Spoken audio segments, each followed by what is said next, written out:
Chaudement et Barbotaï. On va juste voir, avec votre permission, une question un peu d'actualité par rapport à tous les nouveaux produits qui sont sur le marché. Est-ce qu'ils sont autorisés éventuellement à consommer par exemple du lait, prendre du lait d'amande, juste après avoir mangé de la viande? Alors pourquoi je pose la question? Parce que le lait d'amande est blanc et il ressemble fortement au lait. Et donc quelqu'un qui pourrait nous voir pourrait croire qu'il y a un problème de maritarine. Est-ce qu'il y a un précédent à cela? On va le voir, effectivement il y a un précédent à cela, mais avant de rentrer dans les détails, je voudrais vous dire que normalement ça devrait être autorisé.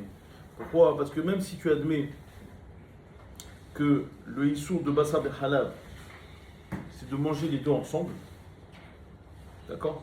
C'est pas manger l'un après l'autre. L'un après l'autre, c'est Midera Banane. On avait déjà parlé de ça, c'est une requête entre Rashi et Rambam. C'est quoi la raison? Pourquoi il faut attendre tout ce temps? En tout cas, quoi qu'il en soit, c'est Midera Banane. Donc on pourrait dire que le issour de Maritari, en réalité, ne s'applique jamais lorsque la source du issour, c'est une source qui est des Banane. Donc je devrais dire ici. Évidemment que c'est autorisé de boire du lait d'amande, par exemple, juste après avoir mangé de la viande. Pourquoi? Parce que même si tu admets que c'est du lait, mamache, c'est un issour qui est des Rabbanan. Il n'y a pas de issour de Maritari sur un issour midera Rabbanan. Alors ce raisonnement n'est pas vrai. Pourquoi il n'est pas vrai? Parce que tout simplement, il y a une Gemara qui montre exactement le contraire. Vous savez que à l'époque, lorsqu'on amenait les bêtes à la foire pour les vendre, on leur mettait toujours des petites clochettes, les clochettes des vaches. Et ces clochettes-là, la Gemara elle dit que c'est interdit de sortir avec son animal, pendant Shabbat, avec sa clochette. Pourquoi? Bien qu'il n'a pas l'intention de la vendre, mais c'est interdit. Michou Maritari, cause de Maritari. Parce que comme c'était l'habitude de sortir les vaches pour aller à la foire avec les clochettes, alors les gens ils vont dire quoi? Ils vont dire, il va en train de sortir sa vache pour aller la vendre. Or, Rabotaï, vendre Shabbat, c'est Midera Banane. C'est Assour, mais Midera Banane. Donc on voit bien que le issour de Maritari s'applique même sur un Dera Banane. Et donc ça pose problème. Pourquoi? Parce que le Rama dans Siman Pesaï, il dit comme ça, dans Yoredea je parle, il dit Mutar l'aniyah basar off behalab shkedim. C'est autorisé de mettre du poulet avec du lait d'amande en même temps, simultanément, et de le faire cuire ensemble et de le manger ensemble. Pourquoi? Parce que le poulet, c'est pas Midoraita, c'est Midera Banane. De mélanger le poulet avec du lait, c'est Midera Banane. Pourquoi c'est Midera Banane? Parce que c'est marqué Lotevachel Gedi Bahalev Immo.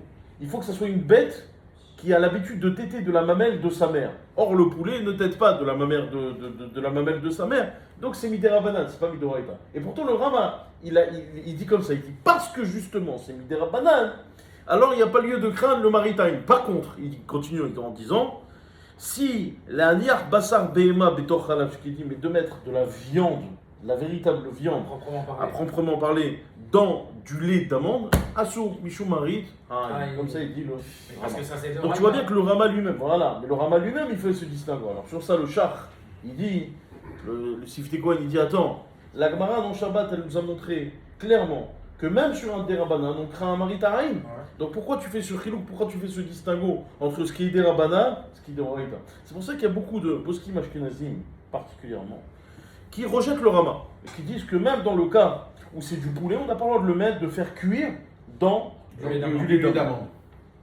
Cependant, ce n'est pas l'avis d'Rav Vodia.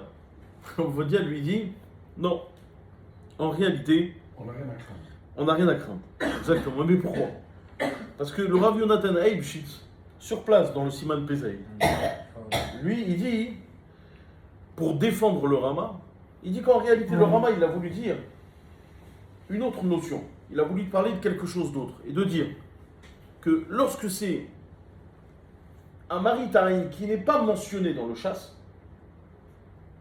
alors on n'a pas, nous, à venir et trouver des nouveaux maritaïm. Alors l'exemple de maritime qui est donné dans le chasse, regardez, c'est très important, vous allez voir. C'est le fameux verre de sang. C'est-à-dire, vous savez que le sang, c'est marqué, c'est assaut midoraïta. Est-ce que j'ai le droit de boire du sang? Non. C'est assaut midoraïta.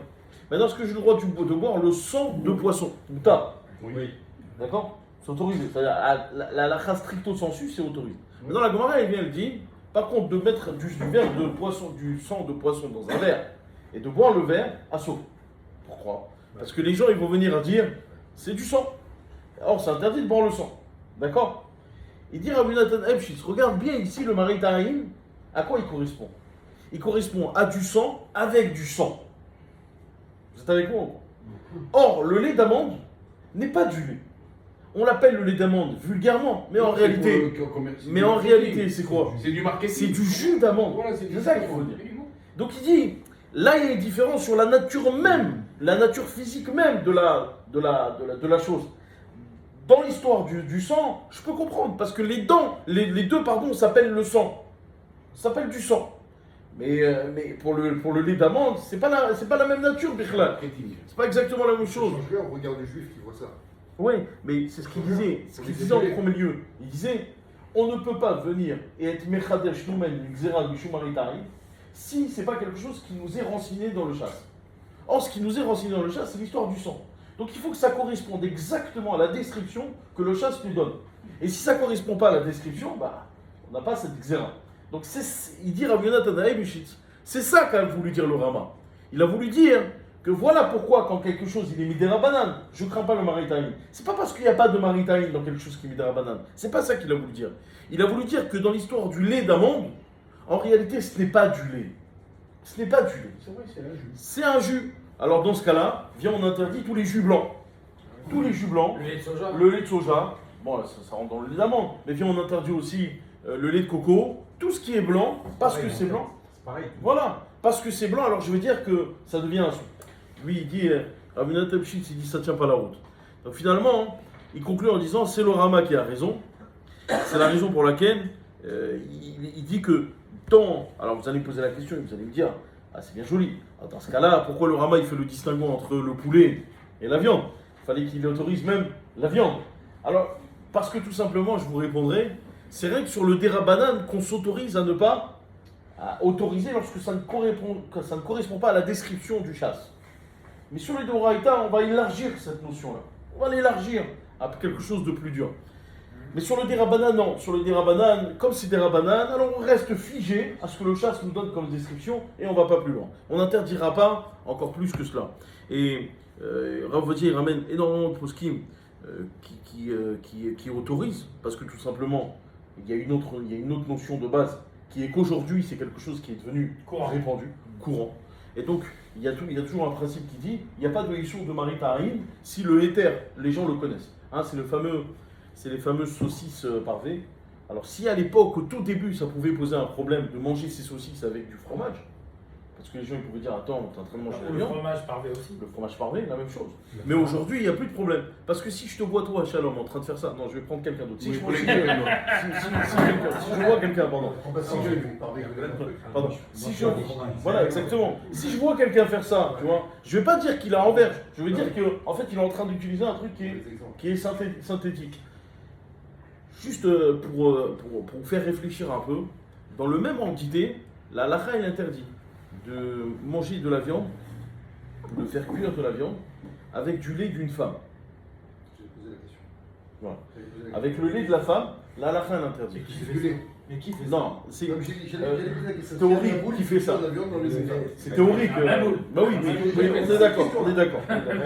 Je te dis, quand tu es dans le désert, tu as envie d'un petit truc et il n'y a que ta femme, peut-être tu as une idée de vouloir tirer le lait. Mais je sais pas. Je sais pas. En tout cas. Il y a des trucs que je ne peux pas imaginer.